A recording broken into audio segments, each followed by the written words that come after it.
근육 자체에도 어떤 인장력도 줄어들고 근막의 쫀쫀함도 줄어들기 때문에 점점 중력 방향을 이기지 못하고 아래쪽으로 처지는 것을 노화라고 하는데요.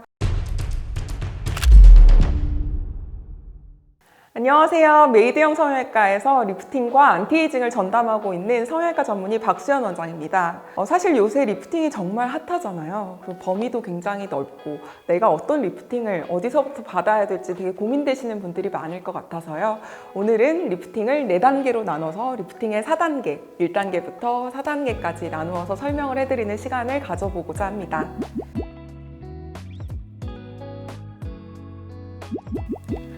사실 사람이라면 모두 다 노화의 과정을 겪고 있기 때문에 세월을 다 막을 수 있는 사람은 아무도 없습니다. 근데 노화라는 것은 어떤 피부의 한 층에서만 일어나는 게 아니라 사실 피부가 표피, 진피, 피하 지방, 근막, 그리고 근육, 그 밑에 뼈까지 이렇게 여러 층으로 다 나뉘어져 있는데요. 각 층이 노화가 진행이 되면서 콜라겐과 엘라스틴 함량이 줄어들고 근육 자체에도 어떤 인장력도 줄어들고 근막의 쫀쫀함도 줄어들기 때문에 점점 중력 방향을 이기지 못하고 아래쪽으로 처지는 것을 노화라고 하는데요. 이 노화를 최대한 역행해보고자, 그리고 역행을 다 하지는 못하더라도 노화되는 속도를 늦추는 이 두 가지 개념을 다 아우르는 것을 리프팅이라고 생각할 수가 있겠습니다. 즉 과거에는 무조건 다 처져야만 땡기는 것을 리프팅이라고 생각했다면 최근에는 다 처지기 전에 미리 예방하는 것조차도 리프팅의 개념에 포함을 시킬 수 있다고 볼 수도 있겠습니다. 사실 리프팅은 크게 두 가지로 나뉠 수가 있습니다.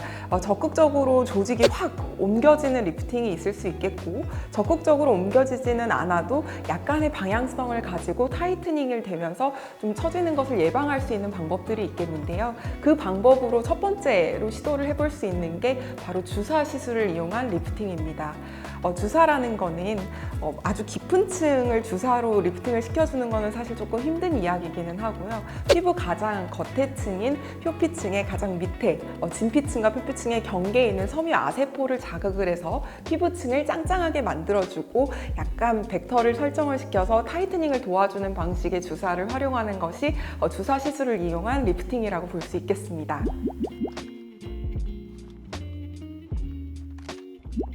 다음 두 번째 단계로 권유드리고 싶은 것은 바로 레이저를 이용한 장비 리프팅입니다.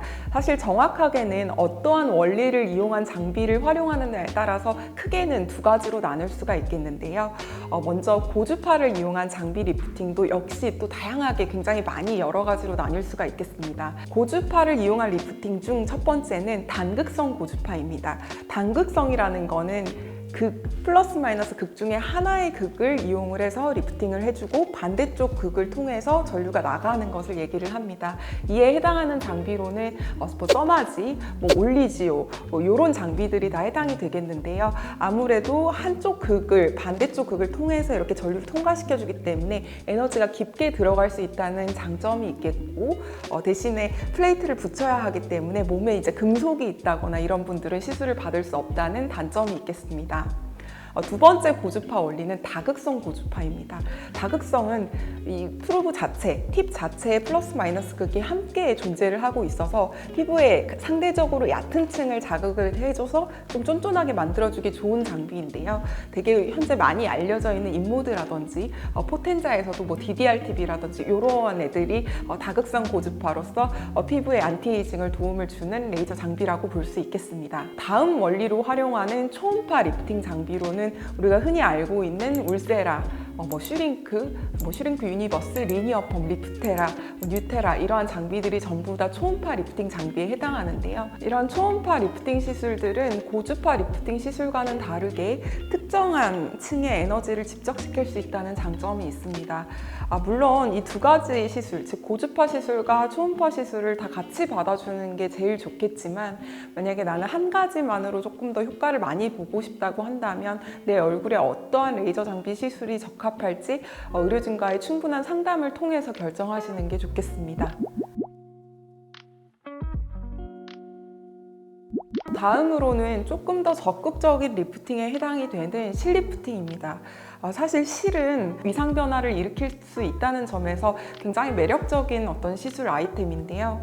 실도 크게는 두 가지 종류로 나뉠 수가 있습니다.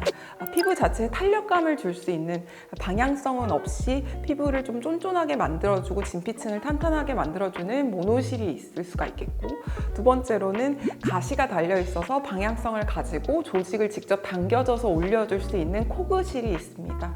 사실 모노실과 코그실을 함께 사용할 경우가 가장 베스트겠지만, 너무 조직이 일단 많이 처져 있을 경우는 코그실을 먼저 베이스로 하고 모노실을 추가를 해주는 게 좋습니다. 사실 코그실도 굉장히 여러 업체들이 많고 회사들이 굉장히 많은데, 적절한데 얼굴에 가장 맞는 코그실을 선택을 하는 것이 좋겠고, 최근에는 코그실의 또 재료가 또 다른 PLLA 성분인 실루엣소프트라든지 실리콘 성분인 엘라스틱금, 이런 다양한 실들이 많이 또 나와 있는데요.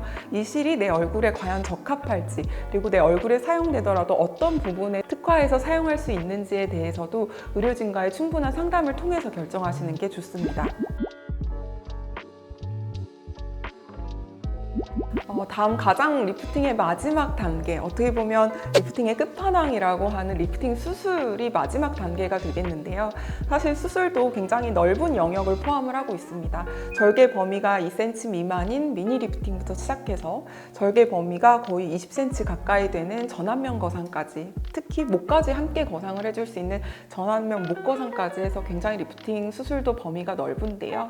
미니 리프팅 같은 경우는 아무래도 상대적으로 절개 범위가 작기 때문에 다른 시술과 병합해서 수술을 하기도 하고, 특정한 부위에 고민이 있을 경우에 보통 추천을 드리고 있습니다. 하지만 얼굴이 전체적으로 목 아래까지 다 내려와 있는 경우나 여분의 피부가 많아서 절제해 나가야 할 피부가 굉장히 많을 경우에는 전완면 거상 같은 큰 수술을 또 권유를 드리기도 하는데요. 즉 내가 어느 포인트가 얼마만큼 처져 있는지에 따라서 수술의 범위도 달라지고 박리의 범위도 달라지게 됩니다. 물론 가장 노화의 핵심이라고 부르는 근막층이 얼마만큼 많이 당길 수 있느냐에 따라서 어떤 수술의 경중이 좀 나뉘어지게 되고, 수술의 시간도 많이 나뉘어지게 되고, 수술의 난이도도 많이 나뉘어지게 되는데, 특히 이렇게 근막이 많이 처지지 않은 분들이 굳이 전완면 거상까지 해가면서 큰 수술을 먼저 시작을 할 필요는 없기 때문에, 이 역시 의료진의 상담을 통해서 수술의 범위와 박리의 어떤 범위, 그리고 수술의 방향을 결정하는 것이 굉장히 중요합니다. 자, 오늘 리프팅의 각 단계에 따라서 아주 전반적인 리프팅의 아웃라인에 대해서 한번 개념을 나눠보았는데요. 사실 리프팅이라는 개념이 좀 우리 막연하고 구체적으로 내가 뭘 해야 될지 이미 답을 가지고 병원에 오시는 분들이 있는데, 의료진의 상담을 통해서 나한테 가장 맞는 리프팅을 선택하는 것이 중요하므로 병원에 내원하셔서 상담을 하는 것을 굉장히 추천을 드리고요. 단순한 노화의 진행을 억제하기 위한 리프팅뿐만이 아니라 젊은 나이에도 안면 윤곽 수술이나 양악 수술 같은 뼈 수술을 진행을 하고 나서 좀 이르게 처짐이 오는 분들이 또 굉장히 많은데, 저희 병원 같은 경우는 안면 윤곽 수술도 굉장히 많이 하는 병원이기 때문에 그러한 분들에 특화되어 있는 리프팅 프로그램도 따로 준비가 되어 있으므로 내원해서 상담 받아보시면 너무 좋을 것 같습니다. 이상 메이드형 성형외과의 리프팅과 안티에이징을 전담하고 있는 성형외과 전문의 박수연 원장이었습니다. 안녕히 계세요.